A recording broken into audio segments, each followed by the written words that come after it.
Hi guys, welcome to Devarajan Dayal channel. चलिए जब हम बात करते हैं कि रसिया भी अपना न्यूक्लियर डॉक्ट्रिन पॉलिसी है चेंज करने के लिए अनाउंस कर दिया है। पहले तो ये न्यूज पढ़ते हैं। Russia says it will change nuclear doctrine because of western role in Ukraine. जो वेस्टर्न रोल इन यूक्रेन है, जो कि यूरोप और यूएस मिलकर यूक्रेन को जो वेपन सप्लाई कर रहे हैं, जिसके कारण यूक्रेन अब रसिया पर अटैक कर रहा है। उसी के चलते ये रसिया ने फैसला किया कि वो अपना न्यूक्लियर डॉक्ट्रिन पॉलिसी चेंज करेगा। हालांकि बहुत सारे न्यूज आ रहा है कि Ukraine war brief Russia says it will change nuclear doctrine due to the western escalation in Ukraine. जो वेस्टर्न का एस्केलेशन यूरोप में थे, यूक्रेन में पड़ रहा है, जिसके कारण यूक्रेन अब रसिया पर हावी पड़ रहा है।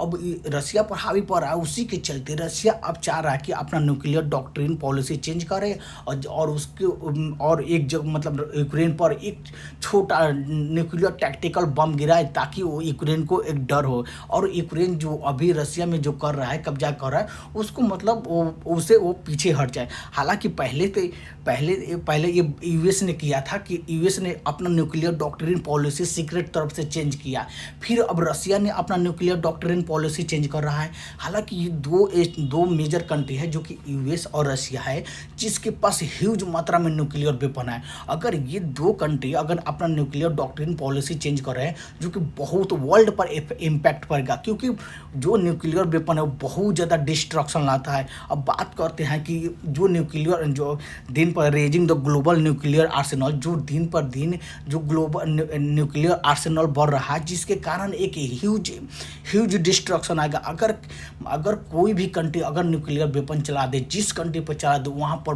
बहुत मात्रा में डिस्ट्रक्शन होगा, बहुत ज़्यादा तबाही होता है। कई सदियों तक, कई दशक तक वो तबाही होते रहेगा, क्योंकि न्यूक्लियर वेपन का इम्पैक्ट कई साल तक ले चलता है। 25-30 साल, 40 साल, 50 साल और 100 साल तक न्यूक्लियर वेपन का जो इम्पैक्ट है वो पड़ते रहता है। बात करते हैं कि जो न्यूक्लियर वेपन है, जो सबसे ज़्यादा रसिया के पास है, जो कि 5580 न्यूक्लियर वेपन है। उसके बाद है यूएस के पास, जो कि 5040 है। उसके बाद जाके आता है चाइना के पास, जो कि 500 न्यूक्लियर वेपन है। उसके बाद आता है यूनाइटेड किंगडम आता है, फिर फ्रांस आता है, यूनाइटेड किंगडम आता है। उसके बाद इंडिया आता है, जो कि 170 न्यूक्लियर वेपन है। और उसके बाद पाकिस्तान आता है। पाकिस्तान के बाद इजराइल और नॉर्थ कोरिया। ये जो ऐसे मतलब 9 ऐसे कंट्री है जिनके पास न्यूक्लियर वेपन है ऑलरेडी। अगर ये बात और भी नोटिस करना है, जो भी न्यूक्लियर वेपन कंट्री है, मैक्सिमम एशिया कॉन्टिनेंट में है। जैसे कि रसिया के ले लीजिए, नॉर्थ कोरिया के ले लीजिए, चाइना के ले लीजिए, पाकिस्तान के ले लीजिए, इंडिया के ले लीजिए, इजराइल के ले लीजिए। 9 में से तो 6 कंट्री ऐसे हैं जो कि एशिया कॉन्टिनेंट में है, जिनके पास न्यूक्लियर वेपन है, जो कि बहुत डिस्ट्रक्शन ला सकता है। अब बात करते हैं कि जो इंडिया के पास जो न्यूक्लियर डॉक्ट्रिन पॉलिसी है, उसका क्या है। इंडिया के पास न्यूक्लियर डॉक्ट्रिन पॉलिसी है, जो कि नो फर्स्ट यूज है। इंडिया कभी भी किसी देश पर पहले न्यूक्लियर बम नहीं गिराएगा। अगर कोई देश इंडिया पर या तो केमिकल वेपन या तो बायोलॉजिकल वेपन, अगर इनमें से कोई आया न्यूक्लियर बम, कोई भी तीनों में से कोई बम अगर इंडिया पर अटैक करेगा, तो इंडिया उस कंट्री को पूरी तरह से तबाह कर देगा, बर्बाद कर देगा, क्योंकि इंडिया का एकदम न्यूक्लियर डॉक्ट्रिन पॉलिसी है कि पहले यूज नहीं करना, नो फर्स्ट यूज। ये प्रॉपर एक डॉक्ट्रिन पॉलिसी है इंडिया की, जो कि नो फर्स्ट यूज में है। हालांकि दो ही ऐसे कंट्री हैं जिसकी जो अपना न्यूक्लियर डॉक्ट्रिन पॉलिसी जो कि नो फर्स्ट यूज है। एक तो इंडिया है, जो कि नो फर्स्ट यूज पॉलिसी रखता है, और एक चाइना है, जो कि नो फर्स्ट यूज पॉलिसी रखता है। यही दो कंट्री है जो कि नो यूज फर्स्ट पॉलिसी रखता है। हालांकि पाकिस्तान के पास नो यूज फर्स्ट पॉलिसी नहीं है। वो पाकिस्तान के पास कोई पॉलिसी नहीं है कि कब मतलब अटैक कर दे। उसको लगेगा कि पर पाकिस्तान ऐसा करेगा नहीं। हालांकि पाकिस्तान जो न्यूक्लियर वेपन बनाया है, मैक्सिमम इंडिया के लिए बनाया है, पर इंडिया के पास ही न्यूक्लियर वेपन है और इंडिया पर जल्दी अटैक करेगा नहीं, क्योंकि जान रहा है कि इंडिया एक ह्यूज कंट्री है। अगर इंडिया में कोई भी जगह अटैक करेगा पाकिस्तान, तो एक जगह तबाह हो जाएगा, पर इंडिया पूरे पाकिस्तान को तहस नहस कर देगा, पूरे बर्बाद कर देगा। धुआं धुआं कर देगा। अब बात करते हैं जो सीडीएस है, इंडिया के जो सीडीएस है, चीफ ऑफ डिफेंस स्टाफ है, Indian nuclear tragedy based on the no first use principle. India ही ऐसा कंट्री है जो कि नो फर्स्ट यूज प्रिंसिपल रखता है, और सेकंड में है चाइना है। और कोई कंट्री नहीं है कि जो नो फर्स्ट यूज प्रिंसिपल रखता है, जो कि अगर न्यूक्लियर वेपन चलाना है तो भाई उसके लिए प्रॉपर डॉक्यूमेंट रहना कि हाँ आप कब चला सकते हैं न्यूक्लियर वेपन कब आप नहीं चला सकते, किस किस कारण में आप न्यूक्लियर वेपन चला सकते हैं।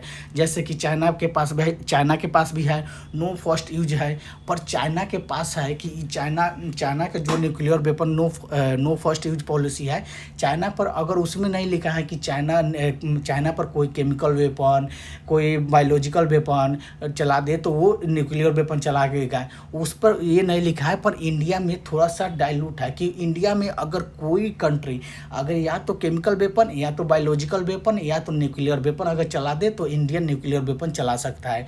पर चाइना में ऐसा नहीं है। चाइना में अगर कोई भी कंट्री अगर न्यूक्लियर वेपन चलाएगा तो वो चाइना न्यूक्लियर वेपन ही चलाएगा। हालांकि चाइना का उतना कोई ट्रस्ट नहीं करता है। अब बात करते हैं जो पाकिस्तान को, कि ऑलरेडी बताता है कि पाकिस्तान के जो न्यूक्लियर पॉलिसी है वो नो फर्स्ट यूज नहीं है, जो कि पाकिस्तान की कोई भी पॉलिसी नहीं है कब यूज करना है, बस वो एक रखा हुआ है। हालांकि पाकिस्तान जानता है कि किसी कंट्री पर वो न्यूक्लियर बम नहीं चला सकता है। अब बात करते हैं कि नॉर्थ कोरिया के पास, जो नॉर्थ कोरिया के पास भी नो फर्स्ट यूज पॉलिसी नहीं है। नॉर्थ कोरिया तो और ज़्यादा न्यूक्लियर बम बना रहा है। पहले तो North Korea to launch the 3 new spy satellite build the more nuclear weapon 2024 का न्यूज है। जो नॉर्थ कोरिया है इससे और ज़्यादा न्यूक्लियर वेपन बनाना चाह रहा है। हालांकि नॉर्थ कोरिया सबसे ज़्यादा टारगेट किसे करता है, पहले तो यूएस, साउथ कोरिया और जापान ही है, जो कि नॉर्थ कोरिया इन्हीं 3 कंट्री है जो कि टारगेट करता है, और कोई भी कंट्री को उतना टारगेट नहीं करता है नॉर्थ कोरिया। अब बात करते हैं कि जो कि इजराइल के पास अभी न्यूक्लियर वेपन है। हालांकि इजराइल ऑफिशियली नहीं बोलता है कि मेरे पास न्यूक्लियर वेपन है, पर अनऑफिशियली इजराइल के पास न्यूक्लियर वेपन है, और इजराइल अपना न्यूक्लियर वेपन को और मॉडर्नाइज करना चाह रहा है और अपग्रेड करना चाह रहा है, जो कि बहुत ये थी कि चिंताजनक बात है। आपको बता दूं जो कि चाइना आज के US to adopt the no first use policy. जैसे चाइना के पास नो फर्स्ट यूज पॉलिसी है, उसी तरह चाइना ने यूएस के बोला कि आप भी नो फर्स्ट यूज पॉलिसी अपना लीजिए, ताकि कोई जो न्यूक्लियर वेपन का एस्केलेशन हो, ताकि एक कॉन्टिनेंट जो रीजन में न्यूक्लियर वेपन का एस्केलेशन ना बढ़े। पर यूएस ने ऐसा मानने से इनकार कर दिया। यूएस जब चाइना बोला कि आप भी नो फर्स्ट यूज पॉलिसी अपना लीजिए तो यूएस ने उसका डिसमिस कर दिया। US dismiss the Chinese proposal for the no first use treaty between nuclear arms state. जो न्यूक्लियर आर्म्स स्टेट है, जैसे चाइना हो गया और यूएस है, चाइना के पास नो फर्स्ट यूज पॉलिसी है, पर यूएस के पास नो फर्स्ट यूज पॉलिसी नहीं है। यूएस के अगर देखेगा कि यूएस पर कोई खतरा आएगा, यूएस पर कोई न्यूक्लियर बम चलाने वाला है, पहले ही यूएस लंच कर देगा और उस कंट्री को बर्बाद कर देगा। हालांकि इतना इजी नहीं है। अब बात करते हैं फ्रांस के पास भी नो फर्स्ट यूज पॉलिसी नहीं है, जो कि बहुत इंडिया पूरे वर्ल्ड में 9 ऐसे कंट्री है जिसके पास न्यूक्लियर वेपन है, पर पूरे वर्ल्ड में 2 ऐसे कंट्री है जिसके पास नो फर्स्ट यूज पॉलिसी है। एक तो इंडिया है और सेकंड में चाइना है, और सब 7 कंट्री है जिनके पास नो यूज फर्स्ट पॉलिसी नहीं है, जो कि बहुत ये कंसर्न की बात है। हालांकि हर कंट्री को नो फर्स्ट यूज पॉलिसी अपनाना चाहिए। अब बात करते हैं ब्रिटेन के पास भी न्यूक्लियर बम है, पर ब्रिटेन के पास भी नो फर्स्ट यूज पॉलिसी नहीं है। ब्रिटेन को भी लगेगा कि कहीं से खतरा है न्यूक्लियर बम, वो भी चला सकता है, यूज कर सकता है। हालांकि हर कंट्री बोलता है पर करता नहीं है, क्योंकि न्यूक्लियर बम चलाना इतना इजी बात नहीं है। क्योंकि न्यूक्लियर बम चलाना पूरे जिस रीजन में न्यूक्लियर बम चला उस रीजन को 100 साल के लिए तबाह हो जाता है, आप समझ लीजिए। अब बात करते हैं जो कि नाटो कंट्री है। नाटो कंट्री न्यूक्लियर डिटरेंस है, वो भी अपना चेंज करना चाह रही है, क्योंकि नाटो कंट्री में 29-30 देश है, जो कि नॉर्थ अटलांटिक ट्रीटी ऑर्गेनाइजेशन है, जो कि 29 कंट्री का ग्रुप है।